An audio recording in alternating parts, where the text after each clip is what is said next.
Hello, Master Pineda. Welcome to the Five Masters podcast. How are you doing? I'm great. How are you? I'm all right. All right. So let's start out fairly simple. How old were you when you started doing martial arts? I believe I was 12 when I started with Jhoon Rhee Taekwondo.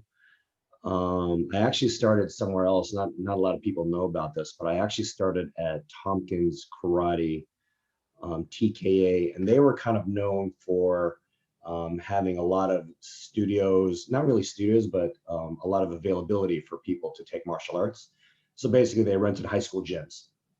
Right? So a friend of mine said, "Hey, there's this place they teach karate at the gym, and let's go and let's hang out." And so I went, and it's kind of what you would expect. I think it was either free or no cost or low cost, and it was just a gymnasium full of people, different ranks, and it was not necessarily a really professional place to learn, just because there were so many different ranks and there were so many different assistants, and it was very chaotic, right? But it gave me enough to kind of get my feet wet, and I decided to go to a more professional establishment, and that's when I found Jhoon Rhee Taekwondo, um, and that's so I started there. All right. Uh, how many years have you been teaching junior taekwondo? Wow. So let's see. I was kind of on an interesting track to teach. I started taking martial arts, and then kind of as an advanced belt, I knew that I wanted to be a teacher, or I wanted to be an instructor. I think a lot of it is because I had very influential instructors. I think they really kind of uh, lit lit the fire in me to want to kind of be like them. So I kind of started, we had different leadership programs. I started at 15 as an assistant instructor, and I was a brown belt at that time. And I think I even got paid. I'm not sure. I might have made like a really small salary. Um, then I actually became a head instructor of the school I was at when I was 16. And that kind of really started. I was running the school. I think there was one other head instructor. This was at the Jhoon Rhee in Marlow Heights, Maryland. It's no longer there anymore. But when we had 12 schools, I started off there. Then at 17, they asked me to be a program director and a manager at a school.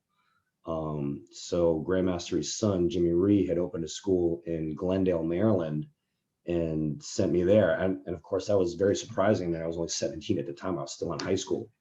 But there I was running a school, um, taught all the classes. Interestingly, since I was only 17, I would, I would sign contract agreements, but then Jimmy Rhee would have to come down and sign them because I was still a minor, right? So I couldn't even do that.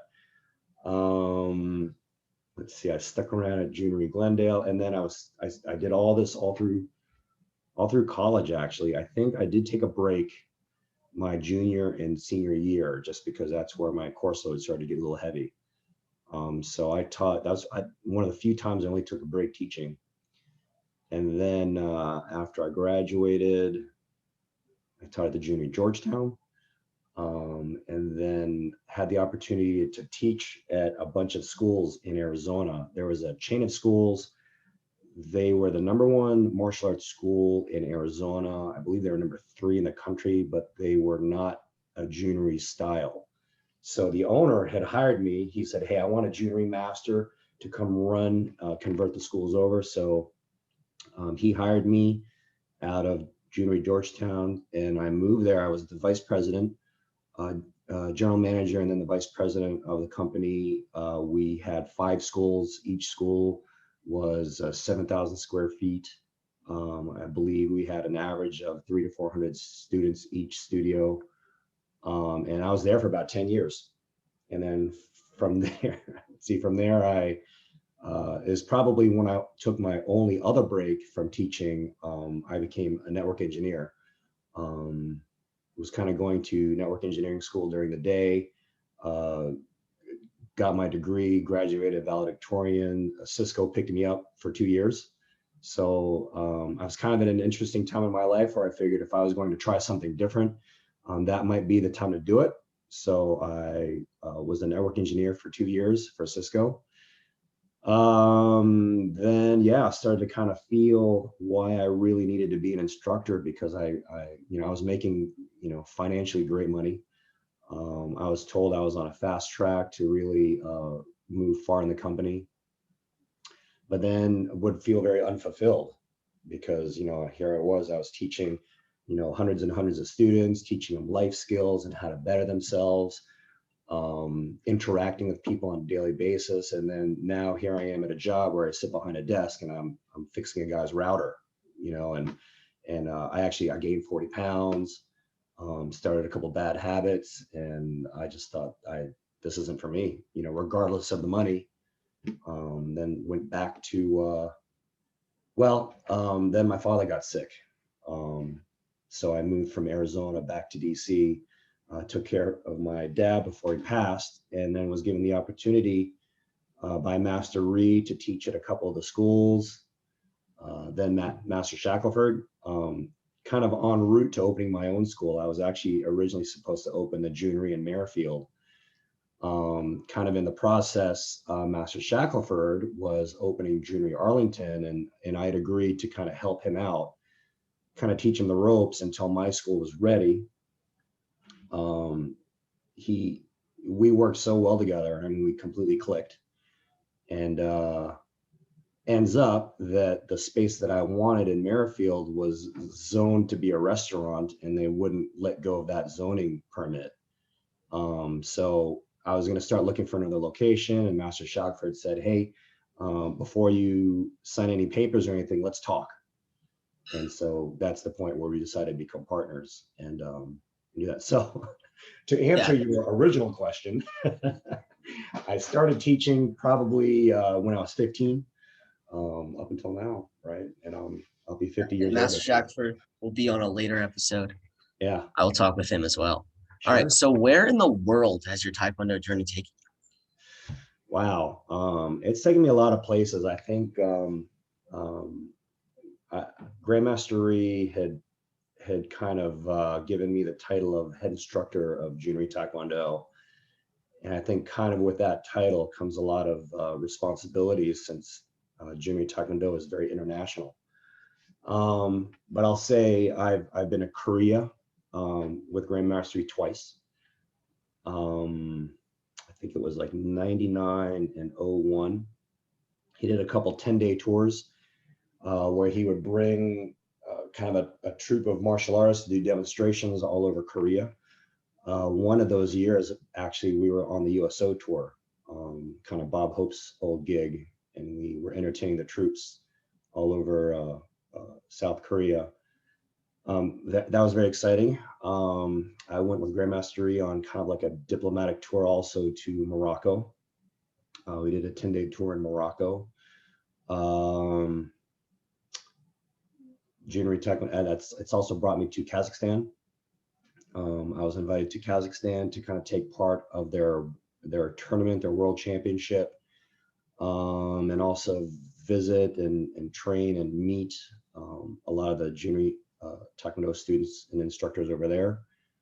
And yeah, I mean, martial arts wise, I mean, those are kind of my direct missions. I mean, other than that, when I travel, I usually do bring a uniform and a belt.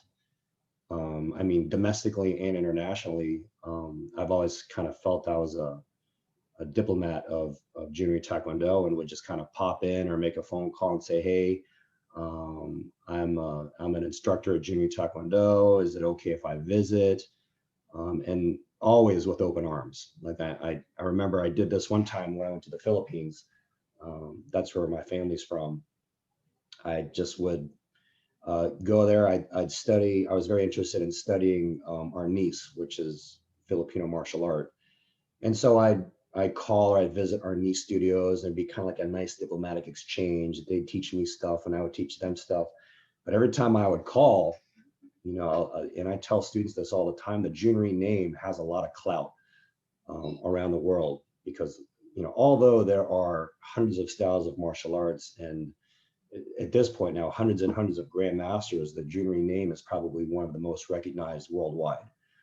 I think anyone who's a martial artist and knows any history, they know the name. So I'll go to the Philippines and I'll say I'm from Jhoon Rhee Taekwondo, and they'll say, "You are?" It's like, "You do you know him?" And I was like, "Well, I see him like every day." I was like, "Really?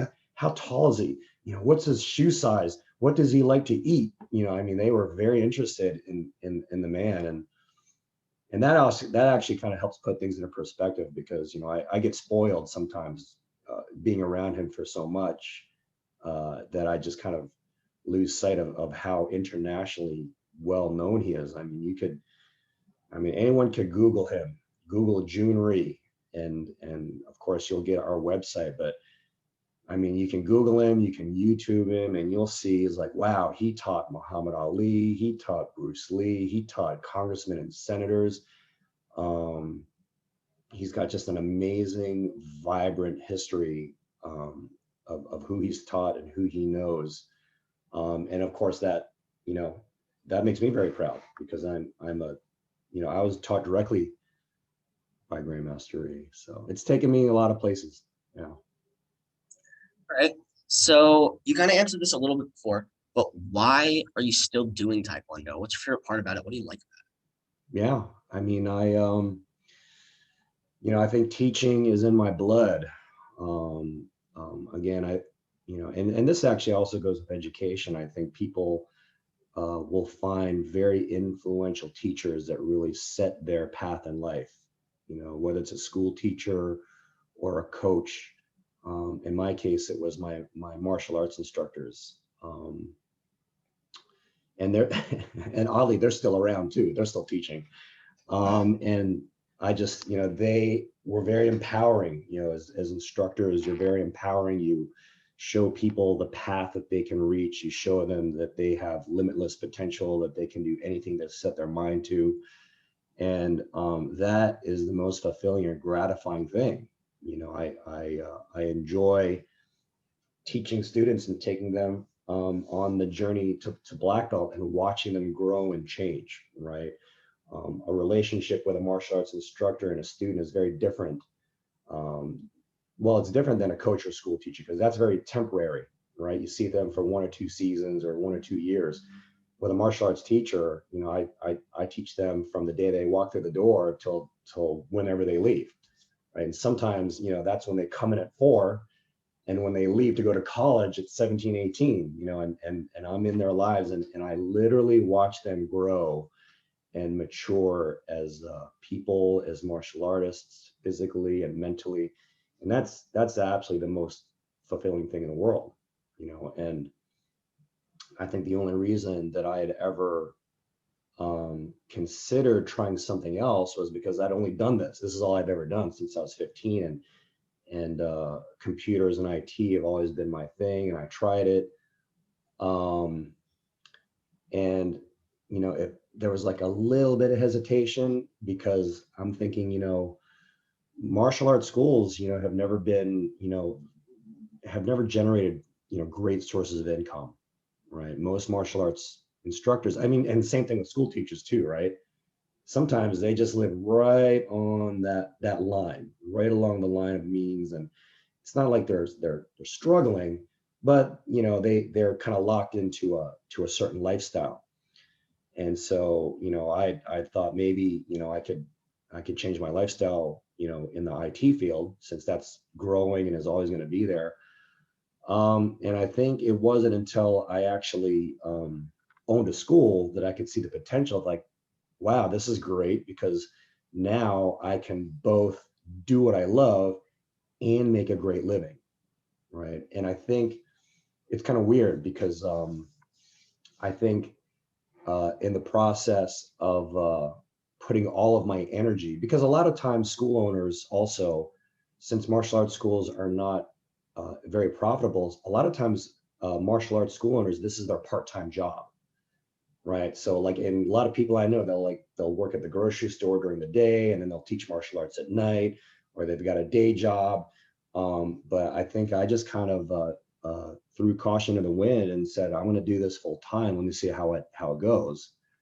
And being able to put all my energies into one location, one occupation, I think really gave me the opportunity to make a living doing it, right? Because I knew of a few other people that did it, like Grand Master's son, Jhoon Rhee, had done it. And so between Master Shackelford and I, we were like, well, this is going to be our only full-time job. We can put all of our efforts and energy into it. Let's see what happens. And yeah, when you put your heart and your energy into something you truly love and you enjoy, I mean, it's true. What my instructor just told me, that the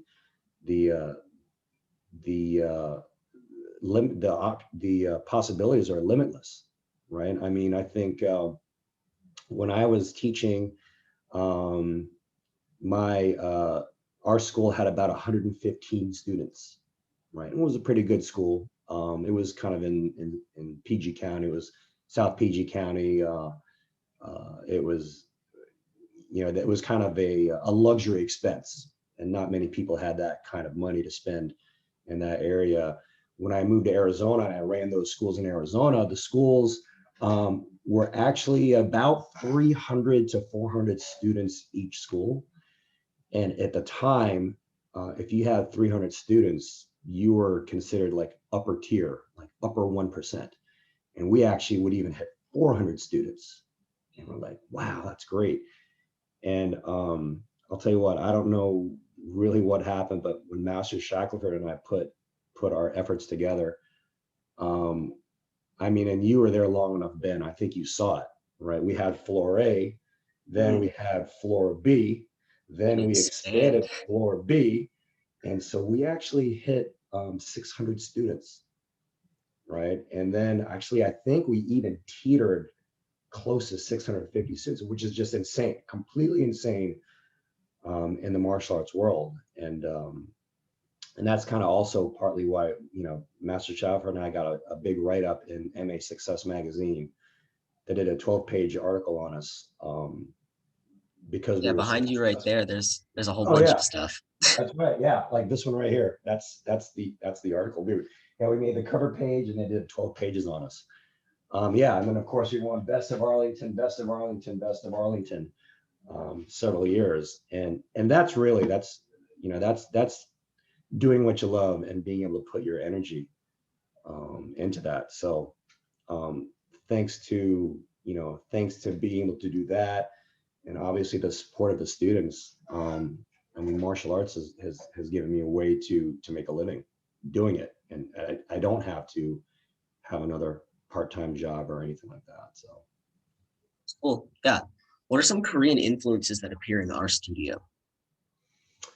well, Taekwondo is a martial art from Korea, South Korea. So, uh, although Grand Master is a very patriotic individual, he still likes to make sure that we keep an eye on the tradition, right? So yeah, so we have a Korean flag when we walk in.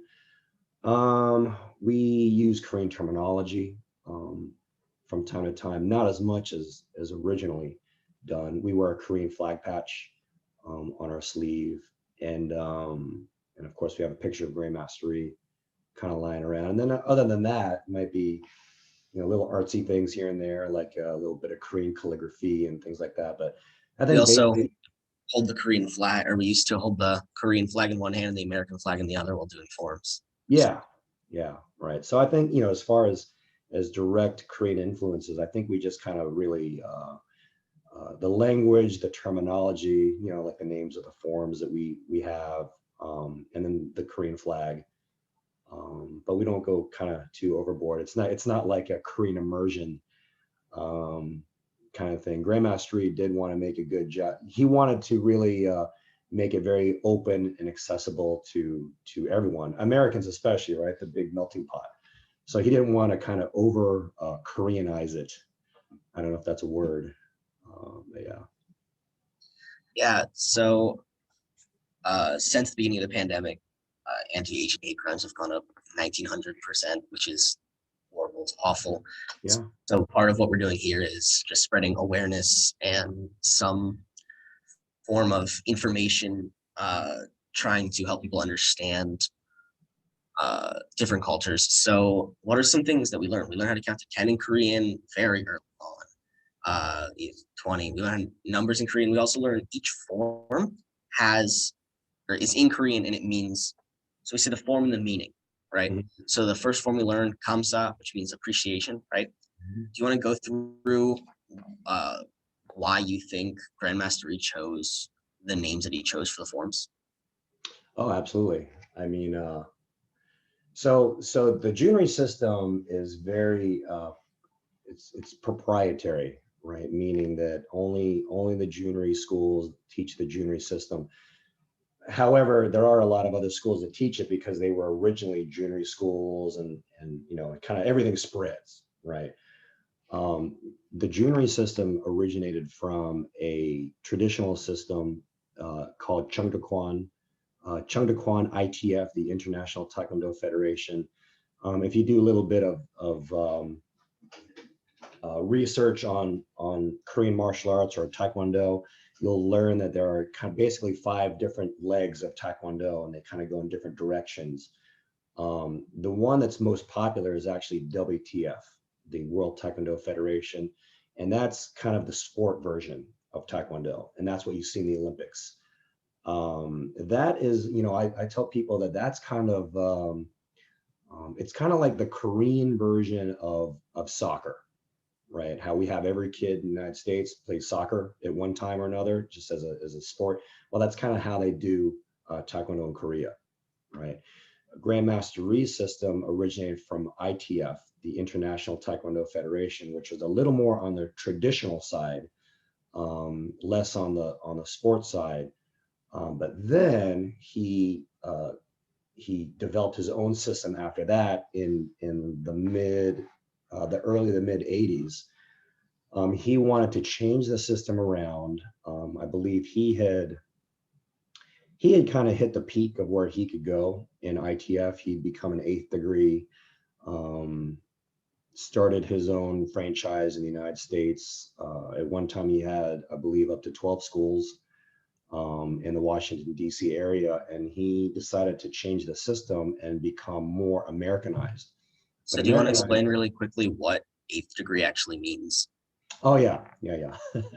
Obviously, one of the big goals in martial arts and any martial arts is to attain a black belt. But then, of course, you can stay in martial arts as long as you want, right? And you can dedicate as much time as you want into it. So past black belt, which is considered first degree, then you can work towards more degrees, second, third, fourth. And in that period of time, you learn more curriculum, you have more time and dedication, you take tests, and then you kind of move up through the ranks. So at that time, 8th degree was basically the highest rank that you could get in ITF, right? I believe, you know, you could get 9th was more of a posthumous award. 10th was the founder, or also a posthumous award. So Grandmaster Rhee had kind of he was kind of hanging out there at 8th for a while. Um, then he decided to form his own system. And one thing that I tell people all the time is that he is probably the most patriotic American I know, although he was born a Korean, because that was the point where he wanted to truly Americanize the system. 2 things. One, he wanted to bring a kind of patriotic awareness through his teaching of martial arts. He wanted to pay homage to the United States. And he also wanted to create a curriculum that was easier for more people to participate in. Because before that, martial arts was kind of very, very pigeonholed almost. Like in order to really excel in Taekwondo, you had to be a male between the ages of 15 and 19 because of all the physical requirements and the curriculum and the pattern memorization. So that outcast a lot of people. And he said, well, that's not the point of martial arts, right? He wanted to make it more about life skill development on top of good martial arts. So In the early 80s, he decided to make his own style, his own system. So we are actually not ITF Taekwondo. We are not Chungdo Kwon Taekwondo, which we actually still learn later. We are Jhoon Rhee Taekwondo. So he took the forms and he gave them much more American patriotic names, right? I tell people sometimes it feels like he wanted to force feed patriotism into the students. So the forms were, yes, white belt is kamsa, meaning appreciation. The next belt, gold belt, jayu, means freedom. And chosan means ancestors, right? Jungyi means justice. Pyonghwa means peace. Miguk means America, right? So he started to create the curriculum around very American ideals and things that were very important, right?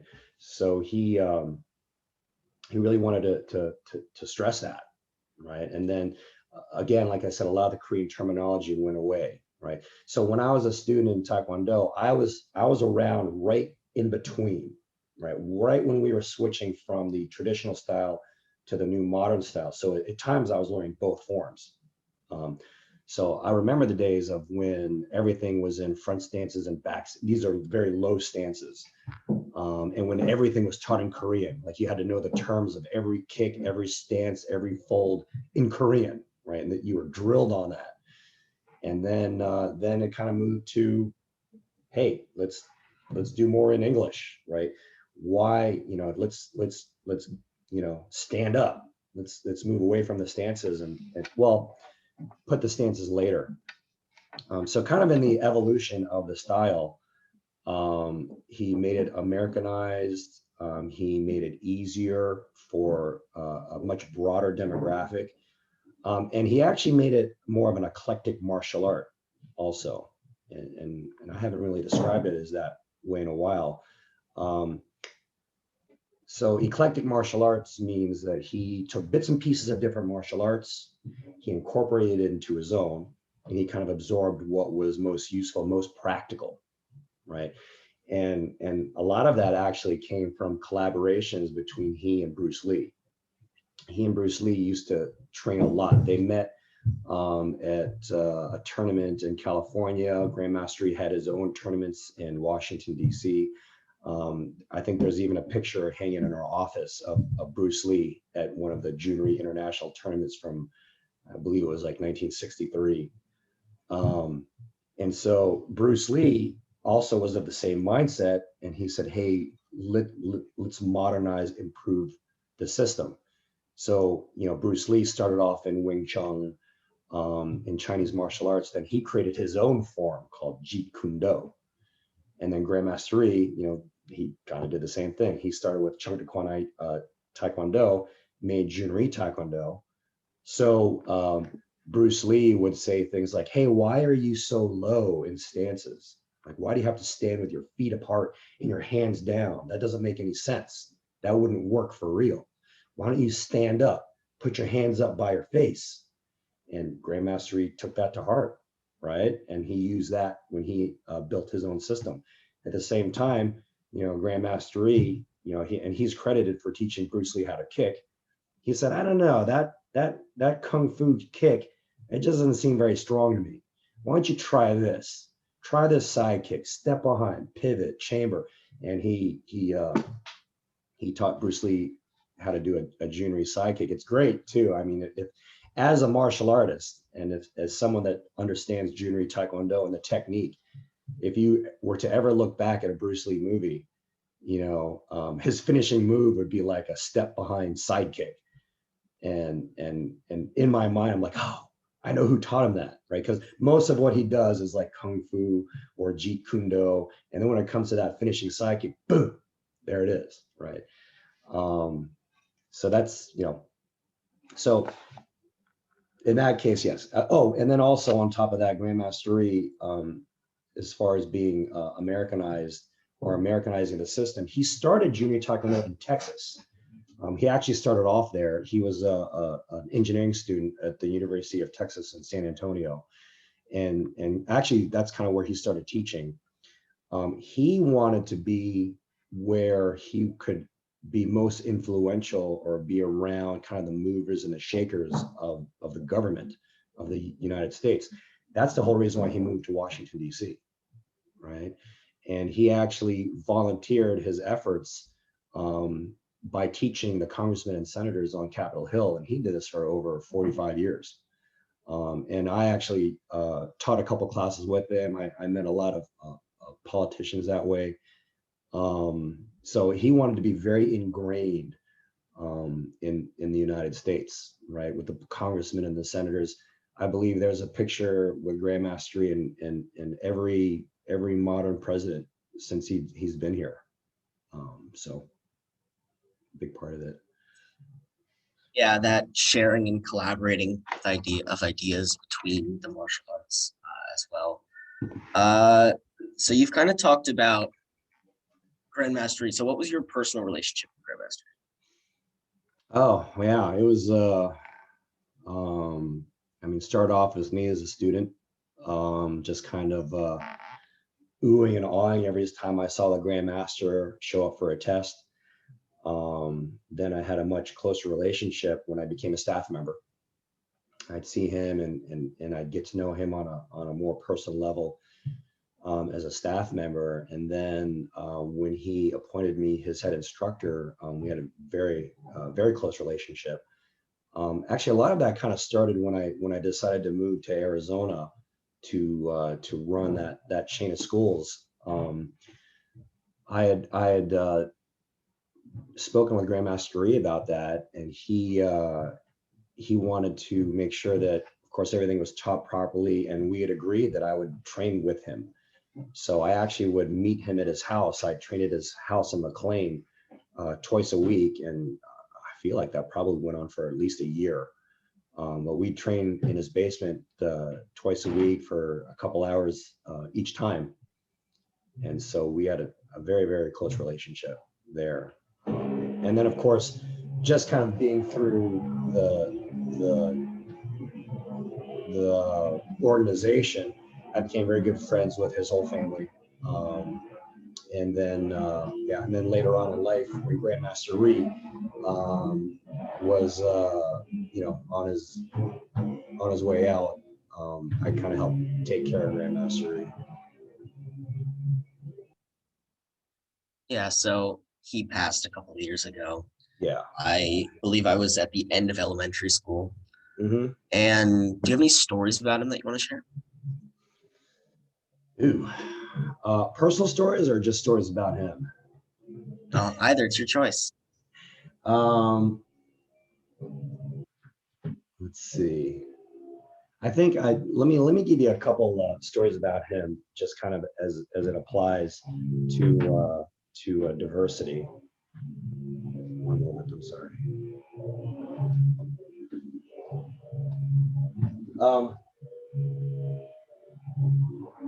Grandmaster Rhee was Grandmaster Rhee.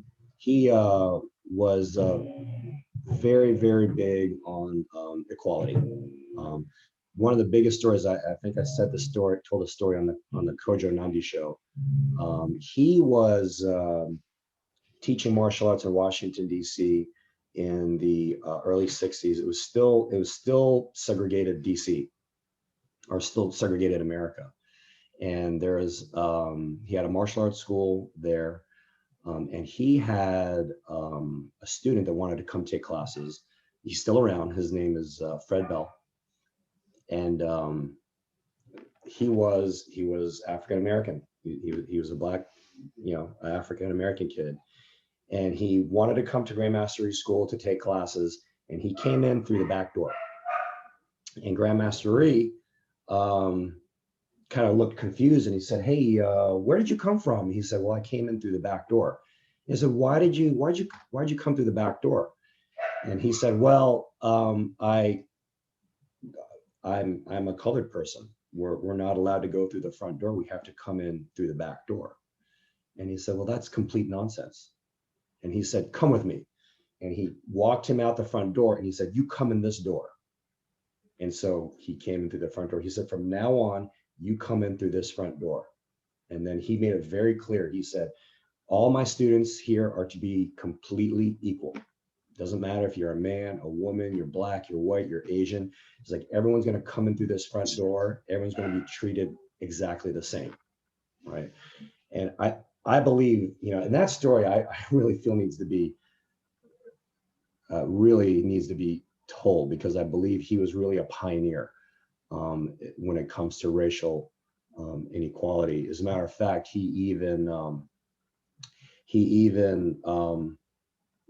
I'm sorry, Fred Simon was his name. He even became the first African-American instructor in the United States, right, from Grand Master Jhoon Rhee. And he's still around, and he still teaches. I see him from time to time. He's a great guy. And that I believe that right there is a great story that kind of shows what Grand Master was all about, what he believed in. And here's another one too, which is he was very Grand Master Jhoon also was very set in his ways and his beliefs. He did a talk at I believe it was Stanford University, and it was like, I believe it was like the Korean business. It was something to do with Korean business people in the United States, right? And he was asked to be a guest speaker for Korean businessmen in the United States, and you know, this I believe was in the late 70s or early 80s. And so obviously, you know, as a people, they are very proud of what they had accomplished, Koreans, and they were very proud of what they accomplished and how far they had gone and how successful they were in the United States. And Grand Master Jhoon was asked to give a speech there, and he was kind of listening to them give the speeches ahead of him. And the theme kind of started to change.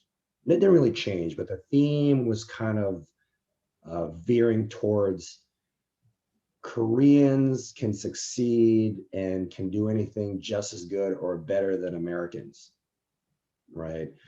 And someone started to notice Grand Master Jhoon arguing with his wife. And she basically was saying, you can't say that. You can't, right? And he just said, I'm going to say. So anyway, no one knew what was going on. Grand Master Jhoon steps up to the podium and he said, I don't want to mess it. He said, today is the first day I have ever been embarrassed to be a Korean. And everyone was kind of like in shock. They're like, what? It was like, how dare you say that, you know, you are better than Americans or whatever, or that you can succeed. Do you not remember the Korean American War? Do you not, you know, or the Korean War where America helped liberate Korea? Do you not understand the opportunities you were given by America? It's like you are all Korean by birth, but your success is due to being an American, to being in America.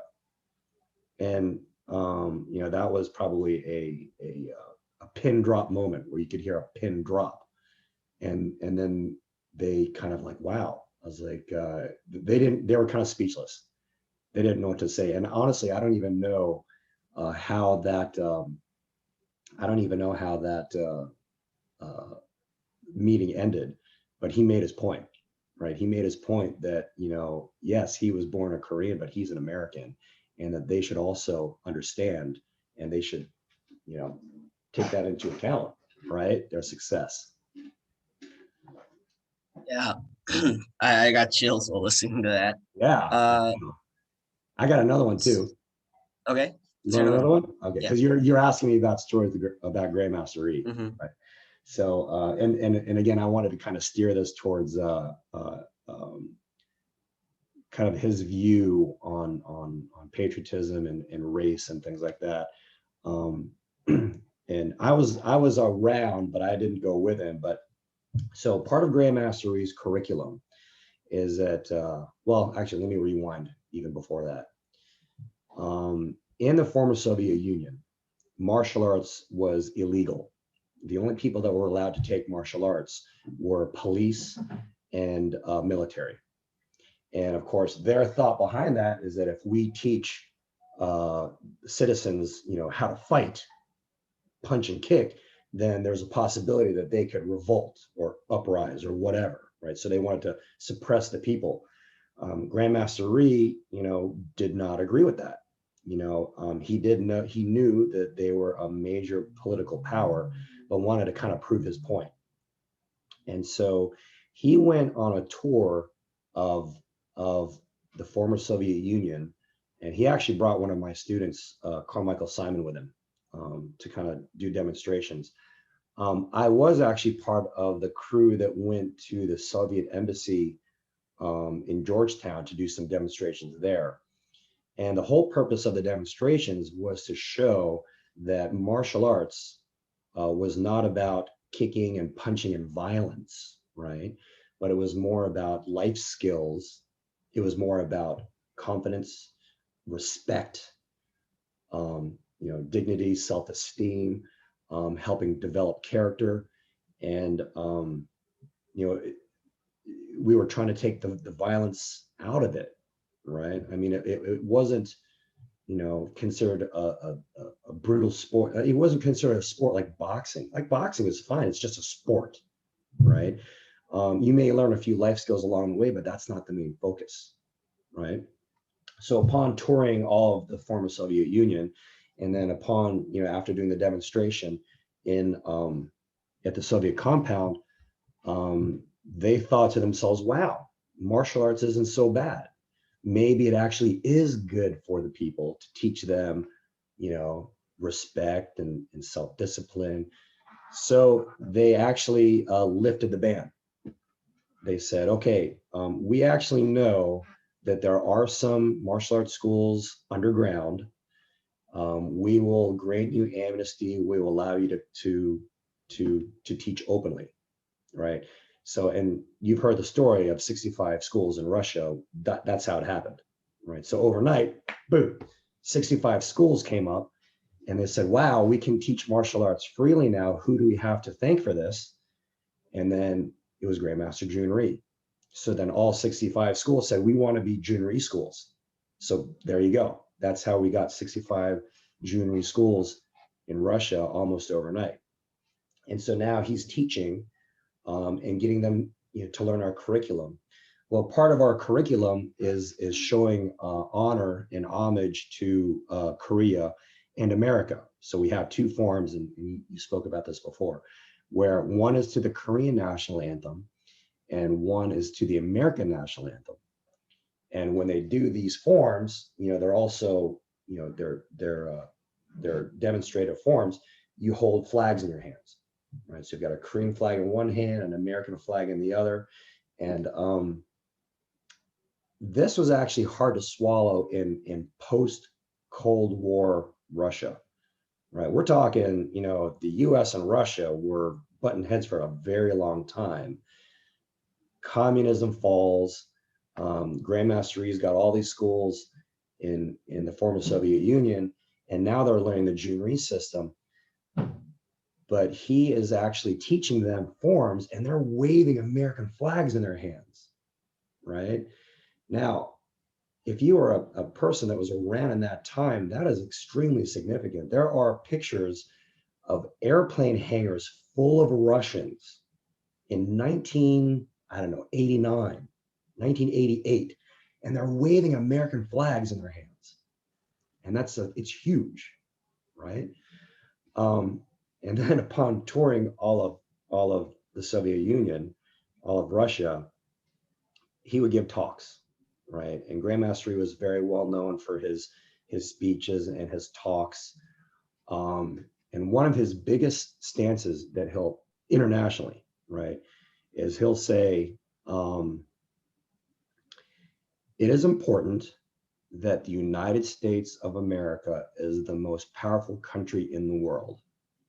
Now, imagine how much nerve it takes to say that in Russia, right? Or even in Korea, or anywhere, right? And he said, hear me out, right? And this is where it kind of makes sense. He said, Um, if any one country, if any one homogeneous country were to become the most powerful country in the world, we could very well end up with another Nazi Germany, right? He said, as much as I love Korea, I do not want Korea to be the most powerful country in the world, right? He said the reason why it's important that the United States is the most powerful country in the world is because this country is a country where it takes, it's everybody. It is a true melting pot, right?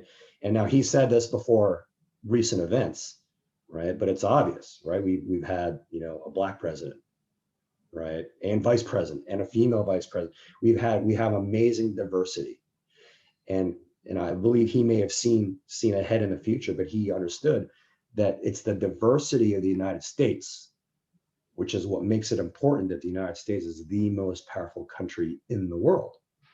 Man, woman, any race, any religion, right? Most homogeneous countries will stick to one side or the other, and that's where he saw that as dangerous. Believe it or not, they all agreed, right? Even in Russia, they also agreed. So, um, you know, I believe that was another pin drop moment, I think. But I think, you know, he really thinks his thoughts through, and I'm glad I gave him a chance to respond to that too. So building off of that, how is Jhoon Rhee Taekwondo different here in America versus other countries? Because Jhoon Rhee is an international organization, right? JRI, Mhm. international. So how is it different here than other countries? Well, Jhoon Rhee Taekwondo is based on a lot of what I said before. It's based on life skill development. It's based on kind of the patriotism and recognizing the United States. It's also very heavily focused on life skill development, self-confidence, self-discipline, focus, building self-esteem, self-confidence. So although a lot of other martial arts teach that, that's a main focus and emphasis in Jhoon Rhee Taekwondo, right? He was also very big on keeping things very uniform, though, right? Because you're asking about Jhoon Rhee Taekwondo around the world. So we would have certifications every couple of years, and we'd meet with Grand Master just to make sure we were all kind of teaching things the same way. Um, and yeah, so it was an adjustment to some of the schools to kind of learn our methodology and our philosophy. But I believe once you get the philosophy down, it's pretty uniform around the world, right? The philosophy being our student creed: knowledge in the mind, honesty in the heart, strength in the body. Also, his biggest stance, philosophy wise, was truth, beauty, and love. Um, and you know, you're familiar with that. But Grandmastery was very big on the social, the personal development. So yeah, so when I go to Jhoon Rhee schools that are in Kazakhstan or that are in Morocco or whatever, we all basically kind of teach the same way. I mean, that was kind of his vision, was to do it that way. Yeah, I remember at my black belt test, Jhoon Rhee, Grandmaster Jhoon Rhee was there. I think that was the second to last one Yeah. that he was able to go to. Uh-huh. Uh, he told us one thing, and that was to always tell the truth and never lie. Right.